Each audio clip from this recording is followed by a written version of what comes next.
As a law enforcement officer আমার first point হবে যাতে ভিকটিমরা ভিক্টিমাইজ না হয়। প্রথম পয়েন্টে তাকে বুঝতে হবে যে এরকম কোনো ডিজিটাল অ্যারেস্টের কনসেপ্ট অল ওভার ইন্ডিয়াতে এক্সিস্ট করেই না। There is no concept of digital arrest. এবং আপনাদের এই চ্যানেলের মাধ্যমে আমি সমস্ত প্রান্তিক মানুষগুলোর কাছে পৌঁছে যেতে চাই এবং বলতে চাই যে এরকম কোনো অ্যারেস্ট সর্বভারতে কোথাও এটা উপস্থিতি নেই এবং সোফারসো এই ধরনের অ্যারেস্টের কোনো এক্সিস্টেন্স নেই।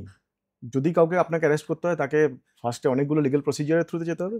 তারপরে যদি লেয়ার অফ লিগ্যাল কগনিজেন্স পাওয়া যায় কোনো অফেন্সে, তারপরেই আপনাকে অ্যারেস্ট করা হবে। আপনাকে কেউ চাইলেও আর অ্যারেস্ট করে নিলে এরকম হতে পারে না কোনো সময়।